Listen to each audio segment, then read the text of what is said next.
നമസ്കാരം, എല്ലാ സുഹൃത്തുക്കൾക്കും ഒരിക്കൽ കൂടി ഫുട്ബോൾ കിക്ക് യൂട്യൂബ് ചാനലിലേക്ക് സ്വാഗതം. അപ്പോൾ ഗൈസ്, ഇന്നത്തെ വീഡിയോയിലൂടെ കേരള ബ്ലാസ്റ്റേഴ്സിനെ കുറിച്ച് തന്നെയാണ് എടുത്തു പറയാനുള്ളത്. കേരള ബ്ലാസ്റ്റേഴ്സിന് ഒരു വമ്പൻ തോൽവി ഏറ്റുവാങ്ങേണ്ടി വന്നിരിക്കുകയാണ്. ബ്ലാസ്റ്റേഴ്സ് ഇന്നത്തെ മത്സരത്തിൽ ഈസ്റ്റ് ബംഗാൾ എഫ്സിക്കെതിരെ മികച്ചൊരു ലൈനപ്പ് തന്നെയായിരുന്നു ഇറക്കിയത്. എന്നാൽ ആദ്യ പകുതിയിൽ കേരള ബ്ലാസ്റ്റേഴ്സിന് വേണ്ടി അവരുടെ വിദേശ താരമായ ഫെഡർ സിർണിച്ചിൻ്റെ ഒരു തകർപ്പൻ ഗോളിലൂടെ 1-0 എന്ന നിലയിൽ കേരള ബ്ലാസ്റ്റേഴ്സ് മുന്നിട്ട് നിന്നിട്ടുണ്ടായിരുന്നു. അതിനുശേഷം പെനാൽറ്റിയിലൂടെ ഈസ്റ്റ് ബംഗാൾ എഫ് സി 1-1 എന്ന നിലയിൽ ആദ്യ പകുതിയിൽ മത്സരം സമനിലയിൽ പിടിക്കുകയായിരുന്നു. അപ്പോൾ തന്നെ ജേക്സൺ സിംഗ് എന്ന് പറയുന്ന ഇന്ത്യൻ താരത്തിന് റെഡ് കാർഡ് കിട്ടി പുറത്തു പോകേണ്ടിയും വന്നിട്ടുണ്ടായിരുന്നു. അങ്ങനെ കേരള ബ്ലാസ്റ്റേഴ്സ് ഒരു താരത്തിനെ വിട്ടുകൊടുക്കേണ്ടി വന്നിരിക്കുകയായിരുന്നു റെഡ് കാർഡിലൂടെ. അതിനുശേഷം രണ്ടാം പകുതിയിൽ ഇറങ്ങിയപ്പോൾ കേരള ബ്ലാസ്റ്റേഴ്സിൻ്റെ ഒരു വമ്പൻ മണ്ടത്തരത്തിലൂടെ ഈസ്റ്റ് ബംഗാൾ എഫ് സി മറ്റൊരു ഗോൾ നേടുകയായിരുന്നു.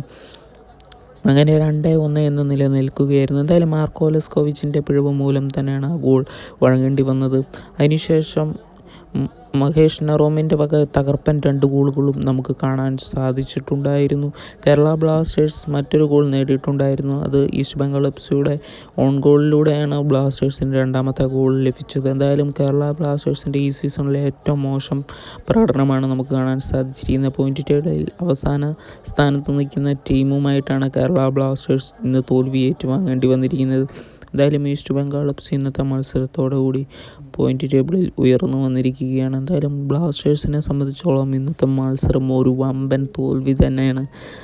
എന്തായാലും ഇന്നത്തെ മത്സരത്തിനെ പറ്റി നിങ്ങളുടെ അഭിപ്രായങ്ങൾ പറയുക. ഡൈസുക്കിയുടെ വകയും ഒരു ഓൺ ഗോൾ നമുക്ക് കാണാൻ സാധിച്ചിട്ടുണ്ടായിരുന്നു. എന്തായാലും ബ്ലാസ്റ്റേഴ്സ് ഇന്നത്തെ മത്സരത്തിൽ ഏറ്റവും മോശം പ്രകടനം കാഴ്ചവെച്ച മത്സരമാണ് എന്ന് എടുത്തു പറയേണ്ടി വരും. നിങ്ങളിന്ന് മത്സരം കണ്ടവരാണെങ്കിൽ ഇതിനെപ്പറ്റിയുള്ള അഭിപ്രായങ്ങൾ കമൻറ്റ് ബോക്സിൽ അറിയിക്കുക. എന്തായാലും ബ്ലാസ്റ്റേഴ്സിൻ്റെ ഒരു നാണം കെട്ട തോൽവിയാണ് ഇന്നത്തെ മത്സരത്തിൽ നമുക്ക് ഉടനീളം കാണാൻ സാധിച്ചിരിക്കുന്നത്. വീഡിയോ ഇവിടെ വെച്ചിരുന്നു. Thank you.